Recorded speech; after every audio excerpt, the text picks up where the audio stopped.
नमस्कार विद्यार्थी मित्रों, जैसा कि हम आज देख रहे हैं कि आगे हमने व्याकरण का एक भाग देखा था। क्या नाम था उनका कि संज्ञा को लेकर हमने बात की हुई थी। तो वो पहले तो हम थोड़ा कुछ दोहरा लेते हैं। तो इससे पहले कि आप टेक्स्ट बुक साथ में रखकर बैठिए और जो हम दोहरा रहे हैं वो कहाँ पर, पेज नंबर 16 पर 16-17 पर दिया गया भाग है, वो यहाँ पर मैं रिपीट कर रहा हूँ। संज्ञा यानी क्या होगा कि जो व्यक्ति, वस्तु, प्राणी, उसके स्थान पर जिन शब्द का हम प्रयोग करते हैं वो संज्ञा कहते हैं। यानी कि व्याकरण में आमतौर पर कहे तो नाम के बदले जिस शब्द का प्रयोग करते, व्याकरण में भाषा में कहे तो नाम है उसे संज्ञा कहा जाता है। तो उनमें देखा था व्यक्ति, वस्तु, प्राणी का जो बोध कराता है वो संज्ञा कहा जाता है। उनका पहला प्रकार देखा था, कौन सा था कि व्यक्तिवाचक संज्ञा के बारे में हमने पहला देखा था। क्या होगा कि किसी खास व्यक्ति, किसी खास व्यक्ति, वस्तु, प्राणी, स्थान, प्राणी या स्थान है को सूचित करने वाला, सूचित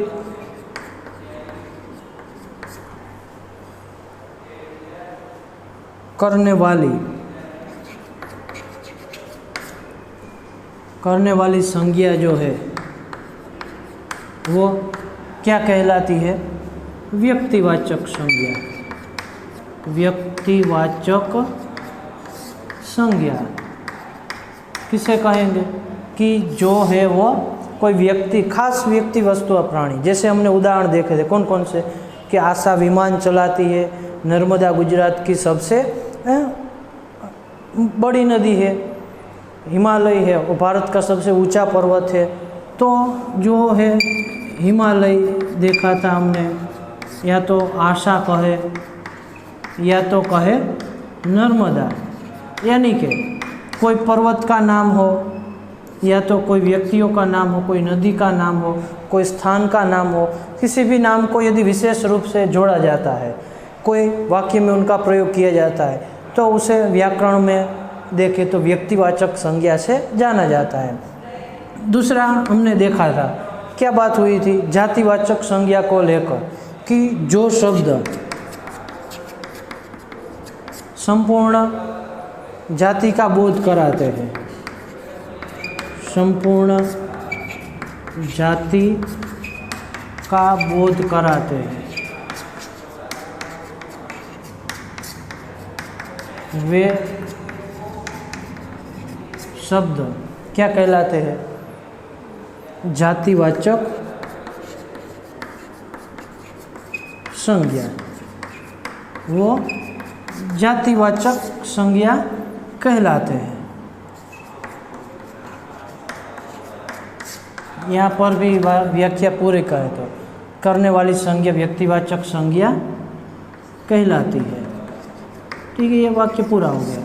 तो इस तरह क्या रहेगा कि जातिवाचक और व्यक्तिवाचक संज्ञा को लेकर इसमें हमने क्या क्या उदाहरण देखे थे कि हमारे देश के सैनिक जो है वो बहादुर है, तो सैनिक आया हुआ था।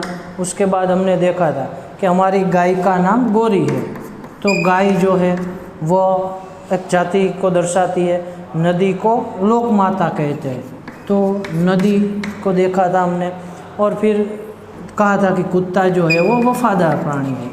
तो यहाँ पर क्या है कि सैनिक में सारे सैनिक आ जाती, गाय में कोई भी गाय हो सकती है, नदी में कोई भी नदी, और कुत्ता है तो कोई भी कुत्ता हो सकता है। तो वो यह शब्द ऐसे है कि जो अपनी पूरी जाति का बोध कराते हैं, इसलिए क्या हुआ, ये जातिवाचक हुआ। और अब हम जो नया भाग है, हम तीसरे और चौथे उनके प्रकार की ओर देखने वाले हैं। तो वो ख़ास तौर पर ध्यान रखिएगा, इतना आपको लिखा हुआ मिलेगा और वो हमने लिखा भी था, ठीक है। और अभी तक किसी ने न लिखा हो तो यहाँ से देखकर जल्दी से वो नोट भी कर लेना, ठीक है। अब हम आगे की ओर है वो चलते हैं, जिनमें आपको मैंने होमवर्क के रूप में भी दिया हुआ था कि किस तरह से है वो आपको ये व्यक्तिवाचक और जातिवाचक संज्ञा है वो अलग अलग बॉक्स में रखनी, ठीक है। शब्द लिखे थे और इसके बाद ये बॉक्स बनाया हुआ था, तो वो कंप्लीट करना था। अब उसी व्याकरण के भाग में जहाँ आपने व्याकरण का भाग बनाकर लिखा था वहीं से ही आगे ये तीसरा और चौथा प्रकार जो आज हम देख रहे हैं वो भी जोड़ना है। कौन सा रहेगा? यह रहेगा हमारा व्याख्या से ही देखें तो कि भाववाचक जो शब्द गुण दोष भाव, क्या कहा गया कि जो शब्द गुण दोष भाव दशा आदि का बोध कराते हो, बोध कराते हो, उसे क्या कहेंगे? वे क्या कहेंगे? भाववाचक संज्ञा कहलाते हैं। क्या हुआ?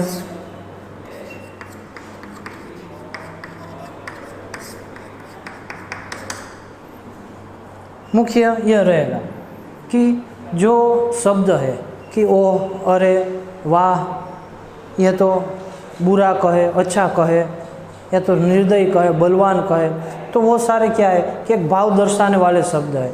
तो ऐसे शब्द, ऐसी संज्ञा कि जो कोई गुण दर्शा रहा हो कि ये तो अच्छा है, या तो होशियार है, या तो बहुत ईमानदार है, तो वो सारे गुण हुए। दोष, यह तो बुरा है, यह उसमें कमी है, ठीक है। इस प्रकार कई सारे होंगे। फिर भाव दर्शाता हो तो यह और दशा भी कि वो कैसा है, ऊंचा है, नीचा है, वो कई प्रकार से यह भाव है वो मिलते हैं, तो उसे बोध कराने वाले शब्द है वो भाववाचक कहेंगे। उदाहरण उनके क्या रहेंगे देखें तो कि हमें अहिंसा के पथ पर चलना चाहिए। क्या दिया गया है? एक, हमें अहिंसा के पथ पर चलना चाहिए। यह क्या रहेगा? अहिंसा जो है वो यहाँ पर भाववाचक शब्द बनेगा। फिर दूसरा क्या? पहाड़ की चढ़ाई बहुत कठिन होती है। क्या दिया गया है? पहाड़ की चढ़ाई बहुत कठिन होती है, ठीक है। इस प्रकार जो कि टेक्स्ट बुक में दिया ही है, आप उसमें भी देख सकते हैं। तो यहाँ पर चढ़ाई जो है वो क्या रहेगा? वह रहेगा यहाँ भाववाचक शब्द। इसके बाद देखें तो हमारे व्यवहार में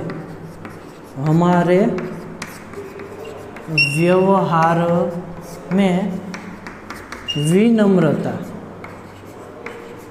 तो यहाँ पर ये विनम्रता रहेगा, विनम्रता होनी चाहिए, ठीक है। तो इस प्रकार तीसरा उदाहरण देख सकते हैं। फिर चौथा दिया है कौन सा? कि महात्मा बुद्ध ने शांति, दया, प्रेम का संदेशा दिया। महात्मा बुद्ध ने, कौन से शब्द आए?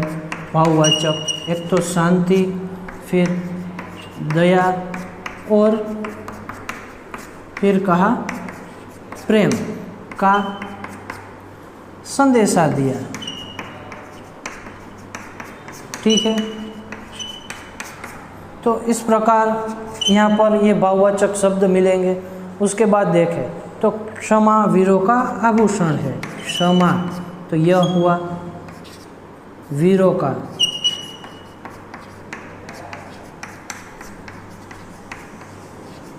आभूषण है, ठीक है। तो यहाँ पर क्षमा जो है वह हुआ। इससे हमें क्या पता चलता है कि अहिंसा है, चढ़ाई है, विनम्रता है, शांति, दया, प्रेम और क्षमा, ये सारे ही क्या है कि भावों को दर्शाने वाले शब्द है। तो इस प्रकार इनकी व्याख्या क्या होगी कि जो शब्द गुण, दोष, भाव, दशा, स्थान वगैरह दर्शाते हैं, ऐसे बोध कराने वाले शब्द जो है वो भाववाचक शब्द कहलाएंगे। तो यह आपने व्याख्या और साथ में ये उदाहरण के 5 वाक्य है वो भी हमें जोड़ लेने, वो भी लिखने हैं, और इसके आधार पर फिर आपको मैं बताऊँ तो क्या है कि एक्सरसाइज भी दी गई है, तो उसे भी ध्यान से देखना है। क्या दिया गया है कि यहाँ पर हम देखें तो यह एक्सरसाइज दी गई है, यानी कि यहाँ प्रश्न दिए गए हैं। उनमें से क्या करना है कि जो भाववाचक शब्द वाले संज्ञा जो होगी उसके ऊपर हमें राइट करना है, टिक मार्क करना है। कौन कौन से शब्द है? सच्चाई, सच्चा, ऊंचाई, ऊंचा, बचपन, लंबाई, अमीरी, लड़ना, बुढ़ापा, गंगा। तो आप टेक्स्ट बुक में देखकर ही यह प्रश्न जो है वो भी हमें नोटबुक में जोड़ना है। पहले इतना लिख लेना है, यह भाग तीसरा नंबर देते हुए। यह वास्तविक हमारा कौन सा है? वो तीसरा प्रकार रहेगा, क्योंकि उनसे पहले हम 2 देख चुके हैं, व्यक्तिवाचक और जातिवाचक। ये तीसरा रहेगा भाववाचक संज्ञा। तो यह इतना लिख लेना है। बाद में यह जो मैं बोल रहा हूँ पेज नंबर 27 पर आई हुई यह एक्सरसाइज प्रश्न, तो वो लिखना है। और फिर जाके हम देख रहे हैं समूहवाचक संज्ञा को। ठीक है, ये जल्दी से नोट कर लो, फिर मैं आपको आगे उनके चौथे प्रकार की ओर ले जा रहा हूँ।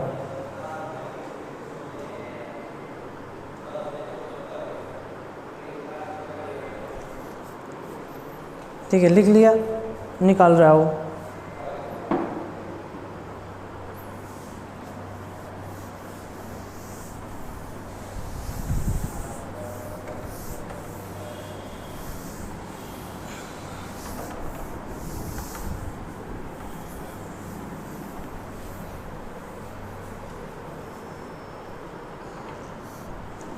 अब जो कि चौथा प्रकार है, क्या उनकी व्याख्या बताए तो कि पहले तो उदाहरण के लिए उनके शब्द दिए गए, वाक्य दिए और उस पर से हमें उनकी समझ है वो दिखाई गई है। तो उनकी व्याख्या तो ऐसे आसान सी ही रहेगी कि जो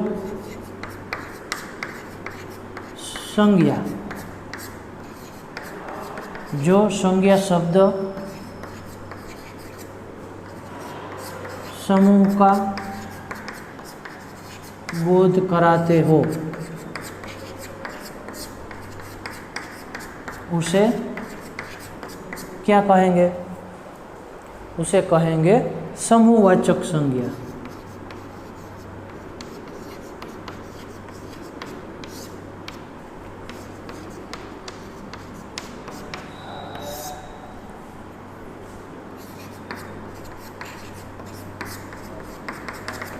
कि जो संज्ञा शब्द पूरे समूह का बोध कराते हैं तो उसे क्या कहेंगे?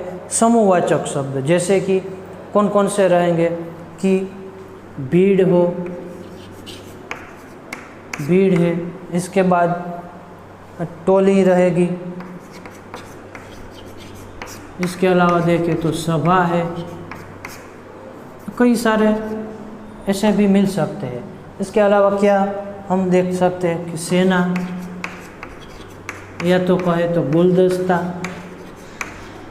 यह सारे ही है वो समूहवाचक है, क्योंकि यह शब्द ही ऐसे है कि इनके अंदर कई सारी वस्तुओं को मिलकर या तो व्यक्तियों से मिलकर ही एक शब्द बना है। यानी कि भीड़, तो भीड़ एक लोग से तो होती नहीं, कई सारे लोगों के कारण ही भीड़ होती है। फिर टोली, तो टोली भी एक से नहीं बनती, सभा भी, सेना भी एक व्यक्ति से सेना नहीं कहलाती, गुलदस्ता भी एक फूल से नहीं होता है। तो इस तरह कि ऐसे शब्द कि जो पूरे समूह का बोध कराते हो तो उसे क्या कहेंगे? समूहवाचक। उनका हम उदाहरण लिखें तो क्या होगा? उदाहरण में हम देखें तो इन्हीं को हम वाक्य बना दे तो कि रेलवे स्टेशन पर लोगों की भीड़ रहती है। रेलवे स्टेशन पर लोगों की भीड़ रहती है। तो यह क्या हुआ, भीड़ जो है वो यहाँ हमें मिल गया, वो हुआ समूहवाचक का उदाहरण। दूसरा भी देखें, बच्चों की टोली, बच्चों की टोली होली खेलने निकली।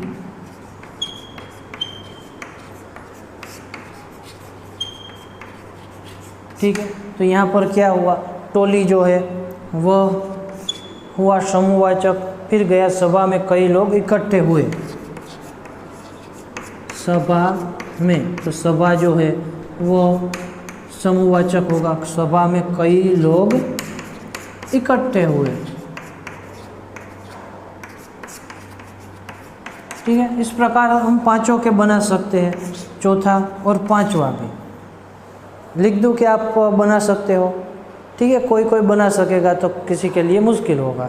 मैं एक बार बता देता हूँ, सेना, सेना जो है, सेना सीमा पर रक्षण करती है। तो सेना भी समूहवाचक हुआ। और उसके बाद गुलदस्ता, मंत्री ने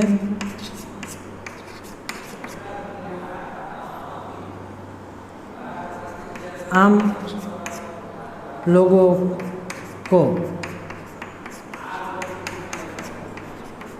गुलदस्ता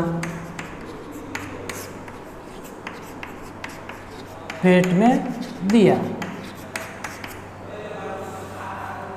यह तो आम लोग को, आम व्यक्ति को अच्छा रहेगा, आम व्यक्ति, या तो आम आदमी भी कह सकते हैं कि मंत्री ने आम आदमी को गुलदस्ता भेंट में दिया।